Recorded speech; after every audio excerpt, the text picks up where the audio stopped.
welcome to People of Faith. I'm Pastor Stephen, and over the next few weeks, we're going to look at Hebrews chapter 11 and learn about people of faith. Tonight, we're going to start talking about a character named Enoch. Now, we find the story of Enoch in Genesis chapter 5, and it's a pretty short story. The Bible simply tells us that Enoch lived to be 365 years old. But the Bible also tells us that Enoch was a man who, by faith, walked with the Lord. Tonight, we're going to discuss what it means and what it looks like in our lives to live by faith and walk with the Lord.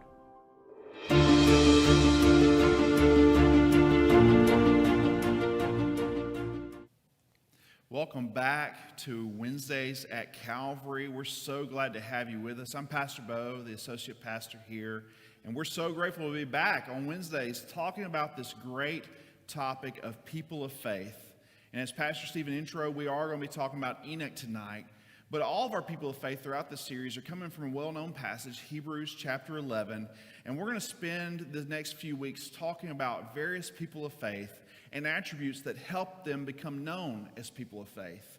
And what we know is that in this season, as we walk through our lives, we want to lead out as people of faith. And so I hope this discussion, this journey will help you know greater about people of faith as we discuss tonight Enoch.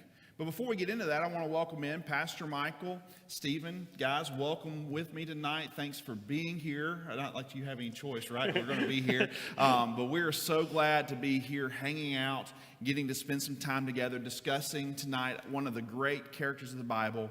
We find in Hebrews 11, he's in verse 5. But then as Pastor Stephen introed, we're also going to be in Genesis 5 tonight. So Hebrews 11, verse 5, you want to turn there. And then in Genesis 5, we're going to talk about Enoch tonight. And so let's look first at Hebrews 11, verse 5. And what it says in the Hebrews is this: by faith, Enoch was taken up so that he should not see death. And he was not found because God had taken him. Now before he was taken, he was commended as having pleased God. Having pleased God. And then in Genesis 5, we find a genealogy there. And we're going to talk a lot about that tonight. But we find Enoch mentioned in verse 21. Genesis 5 and verse 21 says, when Enoch had lived 65 years, he fathered Methuselah. Enoch walked with God. And after he fathered Methuselah 300 years and had other sons and daughters. Thus, all the days of Enoch were 365 years. Enoch walked with God, and he was not, for God took him. And so there's a couple of great passages on Enoch walking with God, pleasing God, but then also ultimately being taken to be with God. And I found interesting as I studied this week, we find Enoch in the midst of one of these typical Old Testament Genesis passages. You also see it some in the Gospels, but it's really this long list of a genealogy. And I don't know about you guys, but for me, as we come through that in my daily Bible reading, it's not the most inspirational stuff, right? You read so-and-so begot so-and-so, and this person had this person, and they lived this long. And it's really a long list of people. And I had a crazy question. This is not in y'all's notes. I had a crazy question. Do you know who your great, so 4 greats, grandfather is? And if you don't know, that's fine. How far back do you know? Do you know any of your grandfathers, great-grandfathers, any of your genealogy? You ever done that before? You guys know anything about that? It's fine if I put you on the spot and you don't. It is. Only because in my parents' house, there is a picture on my father's side of his mother with her parents. Okay. And it's an old photo. They didn't smile back then, so it's just an old black. It's classic. But that's about as far back as I can go. Yeah. I got to spend a little bit of time as a kid with my great-grandmother. Okay. But that's as far back as my memory goes. So I have an unfair advantage as planning this, right? So if I was answering this in y'all's position, I remember as a kid meeting my great-grandparents. So my grandfather's parents, my grandfather's still alive. I've met my grandmother who passed away, her mom. My grandmother's still alive, her mom. I've met all of them because I'm the oldest child of my family. So as the oldest son, and my parents had me, at a little younger age, so I got to meet my great-grandparents even while they were still alive. But I didn't know my great-great-great-great-grandfather, and so I thought I'd throw this in. So I'm from North Alabama, is where I'm from, right? I think, I was telling my dad today, I had a great uncle who, he got on computers when computers weren't a thing, and he was old to be getting on a computer at that time, at least in my young brain. And the reason he did it at 80-something years old, this guy was on a computer, he did it for genealogies. He wanted to spend the latter part of his life being retired on researching genealogies, and he specifically focused on my dad's mom's side. But I also wonder if Uncle Lewis was his name, spent time working on my dad's side, because I looked up my dad's side, and from a brief glance, I could find some information, which is usually pretty hard to do. So my great-great-great-great-grandfather's name was James Searcy Waldrop, and he actually lived in South Carolina. So I actually have ancestors that lived in South Carolina, and you can see from him that there was a shift to North Alabama in his lifetime that caused then his next son in my chain to move to where my parents are from, my dad's from. And so it was just kind of interesting. I literally, this is not like Ancestry.com. This is literally like 30 minutes today of just kind of seeing what was out there.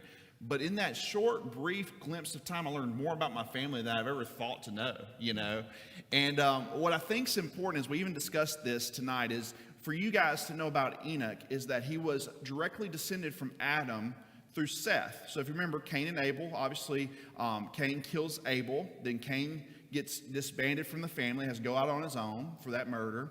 Then there was Seth, and Enoch is a direct descendant from Seth's line. That's what the passage kind of brings you through. And then ultimately it's showing you the direct line from Adam to Noah.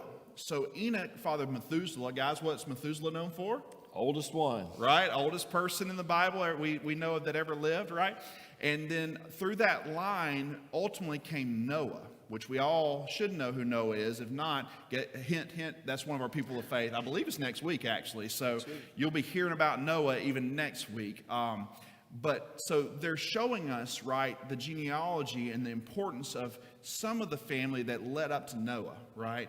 And so as I thought about that, and I thought about, man, there is some important things about our heritage and our faith.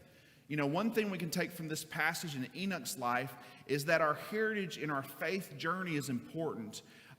Guys, why do you think, I pose this question, why do you think as people, and maybe this is not everybody too, maybe some people are interested in their genealogies, their heritage, but why do you think as people we typically are not interested in really learning about our heritage, our family's past? What are the challenges there, or how are we wired in ways that kind of keep us more focused maybe on the present than necessarily our heritages, just in our physical families? We'll talk about faith in a second. Why do you think that is for us as people? Well, I think as I was thinking about it, I think for me, if you read history or look at any of these things, there was a time and place where your family kind of dictated who you were, what you did, whether you mattered or didn't matter, and there's all these things. And so it was important to know who you were, who your family was, so that you kind of knew where you fit in the world, at that point in time or during those moments. And I think today, as we've moved out of that and into a different point in time, it's a little easier to kind of move away from that or not think about it or not focus on it, because we are so ingrained in this idea of, I'm going to make myself into what I want to be. I can do whatever I want. I have all of these options. It's all open to me. And so I don't have to spend as much time looking back and saying, okay, well, what was I born into? Or what are these, how is this lined up for me? Or can I even do this? We have the freedom, the more freedom side of it. And so it's kind of something that I think sometimes we just, when you get right down to it, it just doesn't matter to us. Right. When we start thinking about it, it's like, nah, that was a long time. Okay, whatever, and just move on type thing. Mm-hmm. I think what's interesting about that, I will totally agree with that. And I think our culture, we've gotten so busy pursuing our own self-interest, jobs, raising families, etc. But I'll say it doesn't matter until it matters. Because one of the things that I think is an interesting trend is that when people are given the opportunity to return to a good environment, a good home family environment, to be around people that love them, that support them, that could help them. when they go through some type of identity crisis or some kind of challenge, they usually go back. And so it's interesting because I think there's, for all of us, a gap of self-discovery in which perhaps we think it's not important. But then the more that you go through time, perhaps having your own children, where you came from begins to mean something to you. It's even interesting as you say that. It makes me think. I was reading an article the other day about how ancestry sites are seeing an uptick during this time because life has slowed down. People have time to stop and say, all right, well, I've watched everything on Netflix twice. What can I do today? Exactly. And so they're saying, hey, this is something I've always thought about. I wonder, maybe it's in the back of their mind, but they've always had other things going on. And so that's on an uptick now as people using those sites and using things like that because they have time to do it and they're looking for those different things. Yeah. And I'll take it one step further. I think that not only do people come to these crossroads moments in life where they have to determine what's really important, and usually if they have a good support system in their family, they return. But our genealogies, they're kind of like a map. I mean, everything's digital today, so I understand that. But, I mean, back when I was growing up, you actually had an atlas, right? You kept a map in your vehicle when you wanted to go somewhere. A what? You wouldn't know what that was, right? And what's interesting is a map tells you where you've come from and where you're going. And our family, our genealogy, and I love this passage because for some of our genealogies, well, it tells us where we came from, and it may not be that great, may not be something you're proud of, but it doesn't dictate where you're going. That's right. Otherwise, for some, you have a good, strong genealogy, and it's given you the foundation where it can determine a good direction, but the choice is yours. You may totally turn against it. A good genealogy is like a roadmap. It tells us, well, this is where our family came from, right. And in a good way, I could go somewhere with it, or it could mean nothing to me. Yeah. Yeah, I think it's interesting because obviously I think the things y'all brought out are correct. I also think that probably as modern Americans, there's a term I remember just through different readings and things like that, but the term is what I call a lot of times chronological snobbery, which is what really only matters is right now, and we are the most advanced or the most beyond of anybody before us, right? It's a term that I think we look in discussions nowadays, and a lot of times we look at things of the past. We think we're so much better than those things of the past, and some of that may be true. But I think what happens is we tend to focus on the now and the future and what the future is going to look like, and we don't look at the past, whether it be genealogies or even history and things like that. I know I personally don't value those things as much probably as some other people do. You know, when I had history classes in school or college, it was one of the things that didn't really just jazz me up, and for some people it does. But what I do know in my brief time in studying history is that history does tell us, and it is important to know where you've been, maybe so that you learn from mistakes of the past. Like if you did have some kind of dysfunction in that genealogy, for instance, maybe you could learn from the dysfunction of a family past. Because I think, a lot of people may avoid genealogy because there is some dysfunction in their family. Maybe they're directly aware of it. Maybe they're not, right? I looked at a bunch of men's names on my Waldrop family, and I'm going, I don't know half these people. I don't know if they're functional or dysfunctional. In this list, in the Bible right here, we don't know a lot about these men. Yeah. We don't know, right. It doesn't record if they were functional or dysfunctional. When we get to Enoch, it's the first time we really see something about faith, to be real honest with you. Otherwise, it's just kind of a list of this is how long they lived, then they died, And so with that, I think it's important to let's go to the next question, which is, why do you think it's important in the conversation of faith, and think about heritage of faith, to know that you have or a heritage of faith maybe in your family? So why is that important if you do have that heritage? And then if someone doesn't tonight, because I thought about people online or even maybe us before us, that if you don't have a strong heritage of faith in your past with your family, how do you choose to become the starting point for your genealogy, to be Enoch, to be that middle point that goes, this guy had faith? So why is that important, and how do we kind of embrace this idea of heritage of faith to either appreciate what we've had or become maybe the first point in our family's tree? That's such a great question, Pastor Beau. And I think if we're honest with each other, what happens for so many of us, and we see this, if you come from a good heritage, you don't usually appreciate it as much. And so you'll see a lot of struggle and rebellion amongst people who have been given a whole lot, especially a heritage of faith. And then you see a whole generation turn away from it post-high school and beyond until they have kids and realize it's important. So they reject it. But what's interesting is if you don't have it and something wakes you up and turns you around, it's something that really becomes important to you. And this passage, I love this genealogy because you're right. There's really no mention of faith. But for some reason, this guy has a moment, Enoch has a moment that wakes him up, and he stands out amongst everyone else. So it doesn't matter where you come from. You may have been given it all and you don't appreciate it, or you may not have it, but you can make a new beginning. That's a great passage to be able to help us understand that with the power of faith. You're right. That's it. You nailed it. You got it. Thanks. We're going to move on. No, but I think an important aspect of that is when you ask about the importance of it and why it's important to recognize those things in our families. I know that I'm a person who I identify most when people that I know can communicate a truth to me, or they can help me see, hey, I've been through something like this before. There are some people who they'll read an article about someone, or they'll hear a story from someone that they don't know about something that they've been through or how they overcame something or something in their life. And I've always been a person who connects more on the personal side, that we're friends. And if you come and tell me, hey, I know you're going through this, but I've gotten through something, and here's an example of how, it means a lot more to me because of the relationship that we have. So I think that's where this heritage of faith comes into play, and the importance of it in our lives is that personal connection that we have with people. Because we talk about our faith, it's a journey. It's a journey that we're all on and we're moving through, and there's times of high and there's times of low. And it's important, I think, in our lives that if we have that heritage of faith in our families, to have people that we can rely on and that we know and that we can relate to, that say, hey, here's a time when I've struggled with this, or hey, here's a time when we've celebrated things like this. Let us celebrate that with you. And you see that camaraderie in family or in people that you know in that heritage of faith. Yeah, that's great.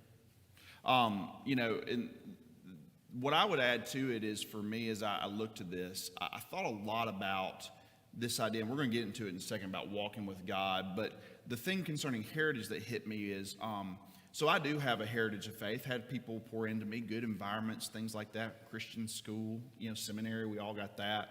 And as you have a strong heritage of faith, I do think there's a pressure that you can put on yourself to not let the ball drop, to make sure that you're the next line, next part of that, to move that forward with your kids, with your wife, with your people around you. And as I was reading this today, what hit me was, it really is not about all these things you've got to do. I love, and we're about to get into it, so it's a great transition. It talks about Enoch walking with God. It doesn't say that Enoch had all the parenting steps figured out, or that he took parenting from his father's father and made sure he applied those rules and regulations into the next generation, or that he had any control over his next kids, which were Methuselah and other sons, right? It doesn't say any of that. It just says Enoch walked with God. And it took a lot of pressure off, even for me, to recognize that, to go, I think I have a lot of pressure to think, man, with my family, I want to be the next part of the faith journey. I don't want my kids to think, well, Dad was a dud because of this or that in faith, right? But at the same time, it's really not about doing all the right things. It's about being the right person. It's about becoming someone who walks with God. And as you do that more and more, then you become a legacy of faith, no matter what the outcome of your kids, your spouse, dysfunction, whatever happens down the road. If you walk with God, you can't control other people, but you can still be a legacy of faith no matter what happens in your family's legacy, because you chose to walk with God.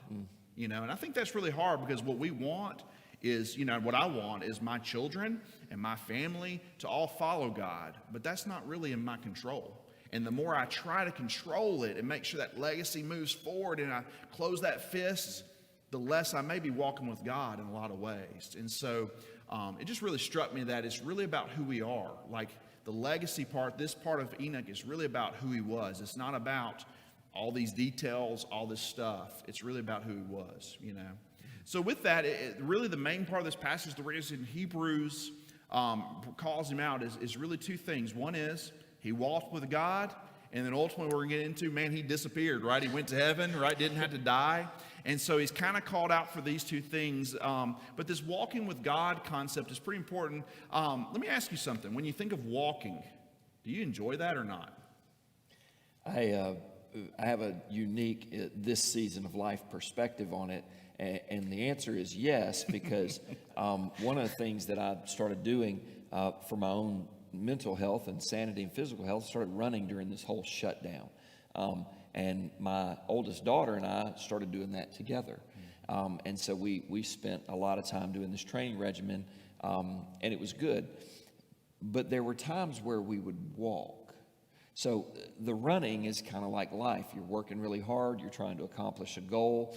You're kind of focused on it, and you don't really have a whole lot of time to really enjoy what you're doing. You're trying to achieve something. But when she and I would walk, I got to know who she was. We were able to talk. I was able to ask her about her day, what she's thinking, how she's feeling about this season of life. So when you walk, you really can get to know someone. You can pause, slow down, stop and think, get the right perspective. And so there's really a difference between those two. And so I don't know that it seems like walking does a whole lot of good in exercise, so to speak, but boy, it was great for her relationship and mine. So there's a real spiritual answer, Stephen. Do I you enjoy walking? was going to say I walk on the golf course sometimes. Yeah, there you go. When I'm playing And golf, that's to I save walk. money. So I mean, I enjoy playing golf. So Lot I guess cheaper that way, I huh? guess I enjoy walking. Yeah. You know, it's like he was saying all that great stuff about his walks with his oldest daughter. I'm thinking, yeah, I want to sit down at a good meal and learn about my person. I don't want to be walking somewhere, you know. Let me go eat one of our good New Orleans meals. It's the opposite of walking, exercising, you know. No, it really is interesting that this term, walk with God, right? It's a pretty significant term. And I do want to point out, you know, it is used pretty commonly throughout the Old Testament to indicate an extreme desire to be obedient to God. It has to do with, yes, relationship to God, and we're going to talk about that in a second, but also because you have a relationship, because you know God, therefore you do what he says. And that's a hard part. I think a lot of times we want to know God more and walk with him in that way, but the obedience side is really hard. Some other passages that kind of parallel is like in Genesis 6:9, I've got down, you know, it says there that these are the generations of Noah. Noah was a righteous man, blameless in his generation. Noah walked with God. So there's the legacy, the heritage of faith, by the way. The same phrase about his whatever. I hadn't counted the greats on Noah to Enoch. But whatever it is, there is the same phrase that Noah, for whatever reason, because that heritage, learned to walk with God. You see it in Micah 6:8. He has told you, O man, what is good. What does the Lord require of you? But to do justice, to love kindness, and to walk humbly with your God, right? To walk humbly with your God. Same phraseology there. And then Malachi 2:6, true instruction was in his mouth, and no wrong was found on his lips. He walked with me, and this is God talking, in peace and uprightness, and he turned many from iniquity. So you see there that even as it describes walking, right, there's a lot about obedience, a lot about the actions of man. It's not just this state where we meditate and pray and talk to God and we're with him and we're walking with him, right? No, it's that relationship turns into action. It turns into doing what God wants us to do. And so, guys, you know, why do you think the Bible describes it? So Michael just gave us a great picture on, you know, this idea of a relationship and walking alongside. Why do you think this idea of obedience and walking with God, why does the Bible use that kind of terminology? What do you think? How does the relationship that you described, Michael, in that great conversation, how does that impact our obedience? Go ahead, Stephen. Sorry, I didn't think I was going to step on you there. I do think for me, you know, as Pastor Michael shared, that the deepening of relationship and building relationship and things like that, and we joked about walking. My wife and I, we do walk together in our neighborhood every now and then. We have a dog, and she likes to get outside and run and go, and so we get out and we'll take her and walk every now and then. And one of the things that really stood out as I was thinking about this question and thinking about this idea is When you go running or when you're doing something like that, like Pastor Michael has already kind of alluded to and said, you get really focused in on like the exercise portion of it, or this is the goal we're trying to accomplish, or things like that. And the idea of walking is this more relaxed. It's more kind of, hey, let's hang out. We're together in this. There's not, one person rushing ahead while the other person is struggling, or struggling of like, I can't breathe, please let this run be over. It's kind of that more relaxed, that relaxed relationship building as you're going. You find out more, you begin to have those conversations and experience those things together. And I think for me, so many times as we do that, it's almost kind of like about the journey that you're on, even if it's just a short walk in a little, in a little space or something like that. When you're walking, it takes time. You're moving through it. You can kind of enjoy the things that are going on and see those things. And that helps me understand and think about and relate to this idea of walking with God. Some things off on my list of what it means to have a relationship with God real quick, so that I can get to the finish, so that I can get to the prize or goal as quickly as I can.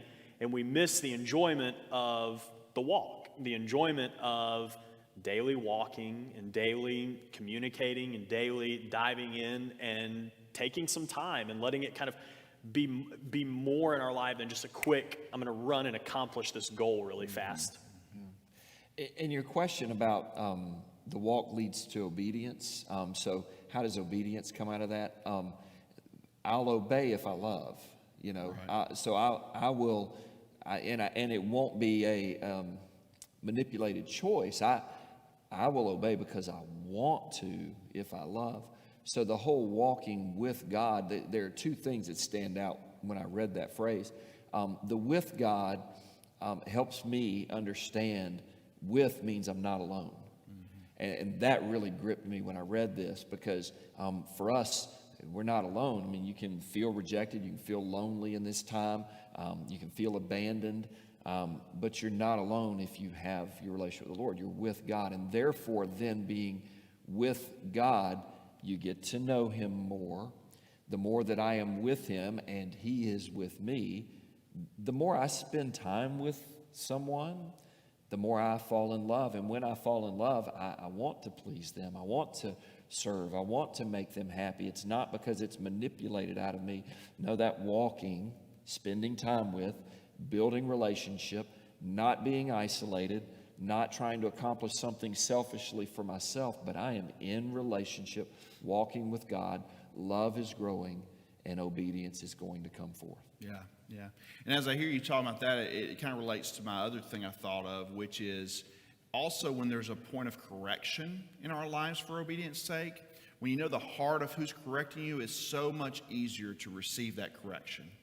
You think about it, like if somebody has to come after you because they really need to help you in a strong way change a direction, well, if I know their heart, I know they're for me, I'm going to be a lot more receptive to that lesson than if I think they're against me. And the thing about obedience is, yes, as we know, we walk, we focus on the journey. Stephen, it's funny, I hear you talking about the journey. I'm thinking that's like working out and focus on a long-term goal, and as we focus on those things, then all of a sudden obedience gets seen in the right context, which is what's funny is, as I heard all of us talking about this, it's not the way we typically view obedience to God. We view obedience to God as something that is coerced, or we have to kind of muster up and do, and it's very hard, and we don't like it. And I really think a lot of times obedience to God is so hard for the modern Christian because in fairness, and I hope this doesn't step on too many toes, it's pointed right back at me, but in fairness, I don't know that we spend a lot of time knowing the heart of God, walking with Him, focused on a long-term goal, which is to know God more and more, which leads into the two fruits. I wrote down the outcomes of this obedience, right? Before we even get to Him breezing off and being gone, right? We need to talk about that. But there's really, that whole thing is the outcomes of His obedience to walk with God. God was able to take Him on. And in this, I saw the idea that he gets instant peace in that, right? He gets this idea that there's all of a sudden instant peace, real true life, but he also gets to escape a curse, gets to escape death. And so he gets life, he gets this peace, he gets this instant heaven in his life, but then he also escapes death, which is a curse on this earth, right? For us to have to die is a curse on this land. And so when I think about that, I want to ask you guys, how does that relate to obedience in our lives? All right, so we may not get whisked off to be with God. I don't know. There's only 2 stories in the Bible. The other one's Elijah, right, where he gets in the chariot and gets whisked off to heaven. And so we may not get whisked off. So what is the reward for us with obedience, right? Because, I don't know that if I'm more obedient in my life that God's just going to say, all right, Beau, you're gone, So what is that reward? What does life look like? And how do we escape curse while we're still here? Yeah, I think one of the biggest words that I would use for that is protection, because I can look on life experiences very clearly and look in retrospect and say, okay, I knew the Holy Spirit said to me at this moment, which would have been an act of obedience, either do something or don't do something. And I can look and go, boy, every time that I didn't listen, man, there was heartache. There was something that wasn't of God. And every time that I did, there was God's protection. So the protection, I think, is one of the taking away of curses today. And it may not be immediately skipping death and going to heaven, but Him being with you again, guiding you in simple choices that when He speaks and we listen, He can steer us the best path of life to get to whatever destination it is that we have. Maybe skipping death, but probably not. Yeah, I think the odds are pretty slim. It's 2 out of how many from Enoch until now? A lot of faith in that Bible. Yeah, people of faith. Yeah, very much. I think for me, when I see obedience play out in my life, the thing that it really brought up and I thought a lot about is obedience in my life brings about a change in perspective. That when I'm obedient to God, I begin to see things differently. It doesn't mean that my situation is always great or everything is always, going exactly how I had thought it should or wanted it to or whatever. But when I'm being obedient to God, even in moments of hardship or trial or whatever it might be, it changes my perspective. And I know in those moments, God, I'm doing what you've called me to do. God, I know that this is what you've asked me to do. This is how you've told me to live. And so I'm going to continue to be obedient, and I'm going to continue in this, even if it's not how I thought it would go or how I want it to go. Whereas when I'm disobedient in my life, or at moments when I've been disobedient, my perspective is in the wrong place to begin with. And so it makes everything is magnified then. If it doesn't go the way that I thought it should have, I'm immediately trying to fight against it and say, no, I can figure this out and I can fix it and I can make it work. Or I'm feeling this immense amount of guilt or whatever because I know that I'm being disobedient and I know that the situation that I'm in has probably been caused by myself not being obedient to what God, has told me to do. And so for me, that's how I see obedience play out in my life. Or one of the things that it really reminds me of is that when I'm obedient to God, it changes my perspective on how I see my situation and how I see kind of my surroundings.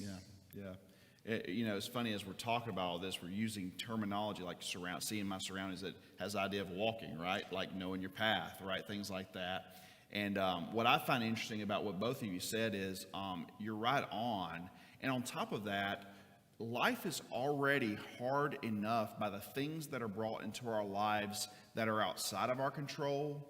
But when we choose to actively be disobedient to God, they're just consequences here and now on this earth. The curse of this earth, the sin nature of this earth, right, being destroyed, that happen because we choose to be disobedient to God, that God's kind of already set up for us. He said, this is how it works. And if you know my heart, you'll know this is for your good. It's not for your destruction. It's for your good. But if you choose to go against me in this, there will be destruction in this. And it doesn't mean that you gain this perfect free life, right? It doesn't mean that even if you follow God and you're actively obedient that you get this like health and wealth type of life. But I guarantee you when you're walking with God, the things that hit you are so much more manageable because you have God with you. When you're disobedient to God, what that means is you are not walking with God. So you're walking through difficult things without Him. And I'd much rather be walking with God through something difficult than walking without God through something difficult, especially when it's my own doing, especially when I have a choice in the matter. And there's so much of the life that we have that is outside of our control. We must take the opportunity to the things that are inside of our control and trust God and walk with him through those things. And I think y'all pointed out the great benefit and blessing, the great things on top of that. But also what the passage shows us is, yeah, you actually escaped the curse, the death, right? Enoch escaped death. What an awesome thing. Which leads us into the last part. It says God took him, right? I said about Elijah, let me read it. 2 Kings 2:11, as far as I've been able to research and found, this is the only other time I know that someone was lifted up to heaven. It says this, as they still went on and talked, behold, chariots of fire and horses of fire separated the two of them. The two of them was Elijah and Elisha.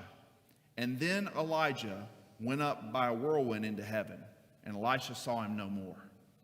It's just a great reminder that only 2 times have we seen this happen. The reason he's in Hebrews is, yes, for his faith, but his faith led to something miraculous, which is going up into heaven. And really, we talked about it. It's really this escape from the pain of this life, but also all understanding that the true goal of all of our lives is to be with God. That walking with God now, yes, is about obedience, but the goal for all of our lives is to be with God directly. And Enoch got the fulfillment of that by being with God and missing out on all the pain that comes along with it. And I find it interesting because in this world, we are constantly reminded about the pain, right?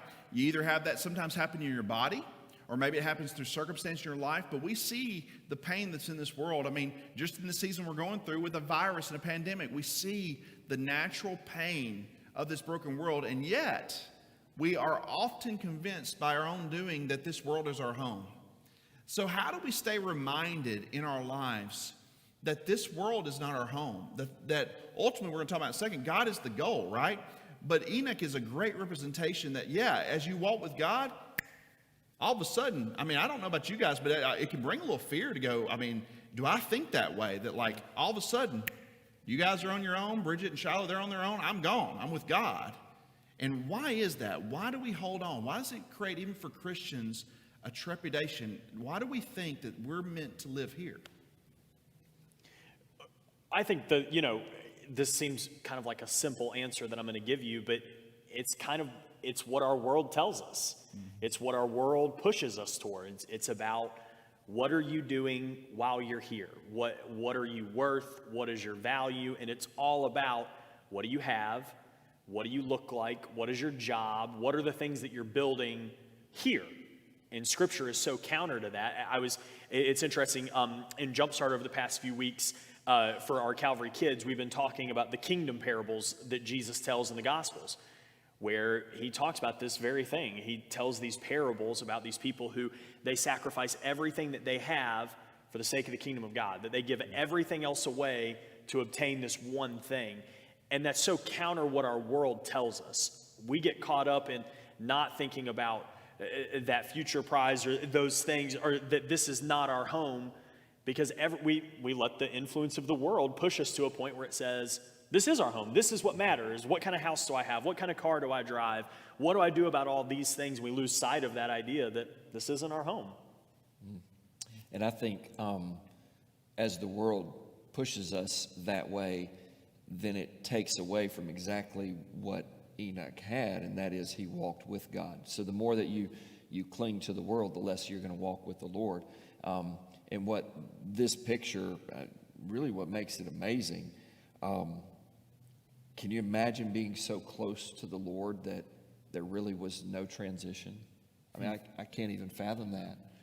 That he was so close with God that it was almost like, hey, Enoch, why don't you just come with me? And then that was it. And there is no mention of all the trappings that we cling to.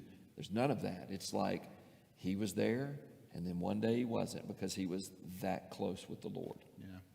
I also think, a lot of times because we don't either walk with God closely, or maybe we don't think about, God being the goal, I don't think we deal a lot of times with our mortality very well. I don't think we think about that. I don't think we like to. Like, it's hard to even talk about it tonight at all, about the curse of death, right? The mortality we have. But we all know it's there, right? But when we stay focused on other goals in our life, whether it be our jobs and our careers, or our kids being educated and well, or our family's health and wealth, or whatever it might be, good things, by the way. I mean, what I've realized in my life is the more I gain in this world, the harder it becomes, the trappings become. And they're all good things. They're all things that God talks about and blesses in the Bible. But yet, the more you gain, the more trappings come. And if you're not careful, you'd forget about God being the goal. And here's why it's silly. I talked about pain being no more. What's silly about it is, obviously, I'd love to live a long time and see, my daughter grow up, her children in life, and other things in our life. I'd love to. But the older I get, there is more pain. The older I get, there's more chance of some diagnosis tomorrow. The older I get, there's a chance I might see someone pass before their time. Like, people that live to be 100, if you talk to these people that live to be older, they see a lot of pain in this life. And it's not that they would take away their life or not want to go through it, but it is not necessarily as easy as we think it is to have all this great health and live to be a long time. It's not always easy to do that. Enoch got to avoid all of that. Mm-hmm. And he got to go straight to be with God, because ultimately he knew that God is the goal. And so tonight, as we kind of wrap up, let's just talk for a second, and this really isn't in the notes, guys, but just pragmatics. How do we make God the goal? How do we walk with God? How do we focus? How do we change that? What pragmatically could we give people that are watching tonight hope that, yes, as you do more of these things in your life, you will walk closer with God, but also God will become the goal? How do we do that? The two passages that we've used tonight, the description in Genesis, but then he's recorded in Hebrews for a reason. Hall of Fame of Faith, chapter of faith.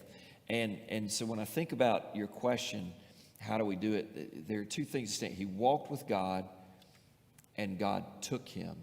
So as he walked with God, his faith grew, his relationship grew, and God did the rest.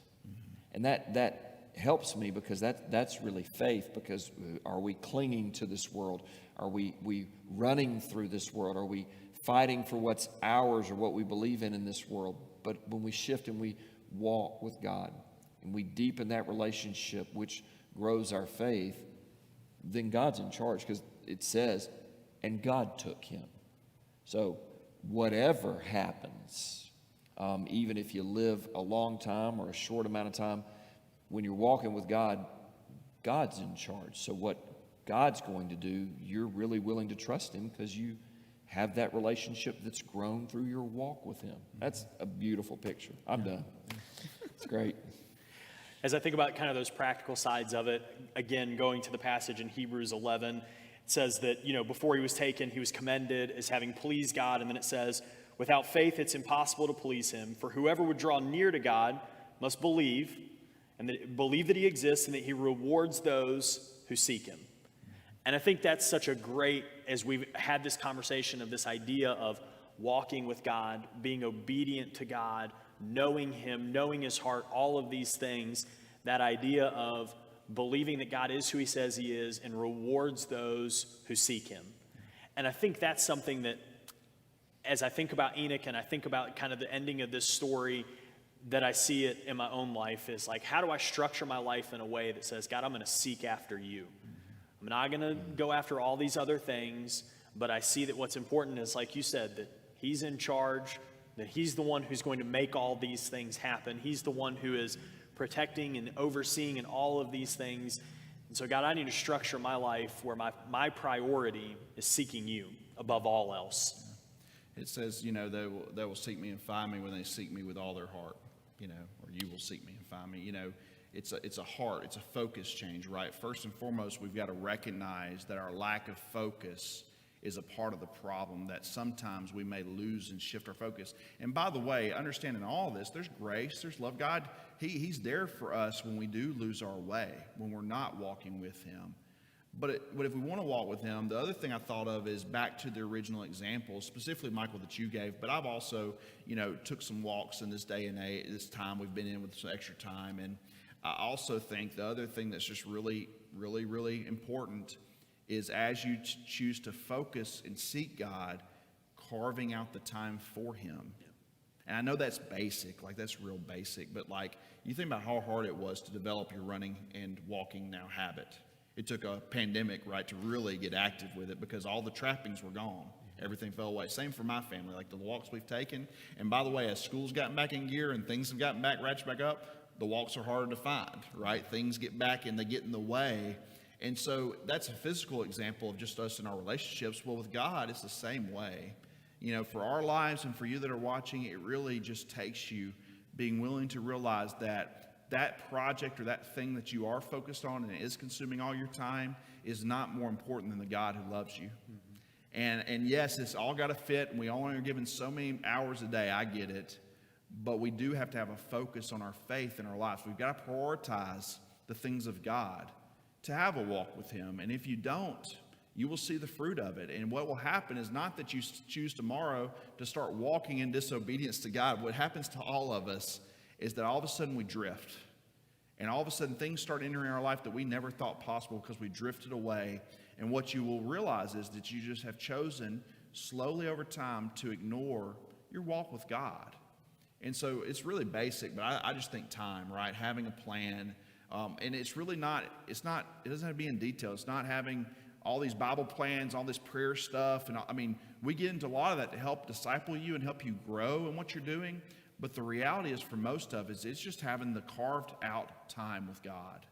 And if it's prayer in a shower, getting ready for work, or on a drive and a commute, if it's God's word on a device through an email that you get every day, whatever tools you have, carving out and having strategies to have a walk with God is really important, you know. And so, guys, that's all I've got. Any last things on Enoch? That we pretty much covered it all. And so I've really enjoyed discussing it with you guys. And I hope you at home have enjoyed it as well. And we're really, so I've already said, next week, Noah, right, Stephen? Noah. Next week is Noah. So you want to Noah, make the sure, biblical character. Yeah, not Pastor Noah. We want to make sure that's clear. You know, no, we're going to be here next week with Noah. So you want to tune in. Hey, do me a favor. If you're enjoying this series, if you enjoy your Wednesday nights, do me a quick favor. Start liking, sharing, posting. You know, we talk a lot about evangelism in church, and one way you can be an effective evangelist in this season where you can't go knocking door to door or go talking to a bunch of people is by choosing to promote Calvary Baptist Church in your social media channels. So whatever you're watching this through, like, share, promote, tell your friends, text someone that needs to see this. They can always go back and watch these broadcasts later. And so if you know someone that maybe needs to hear this message tonight, make sure you send it to them or share it to them or show it to them. We want this to reach as many people as possible in this season. And so thank you for helping us in that in the days to come, because it's really important what we do here on Wednesday nights. And as always, thanks for being faithful. Thank you for giving to us. We are so grateful that we can do this because of the faithful gifts of those of you who love Calvary. And thank you for being part of this movement in this season to try to reach our world as best we can. And so we're so glad to be back with you on Wednesdays at 7. And also, if you haven't heard, Sundays at 10 a.m., one service together. We had such a great time together and still appropriately distanced, still masked up, but a great time together, seeing one another for those of you that are comfortable in person here at church. And then for those that aren't, we understand, and we will still be coming to you online through this great platform. So we're so glad to have you tonight. I hope you have a blessed night, and I hope you leave walking with God. Thanks. We'll see you soon.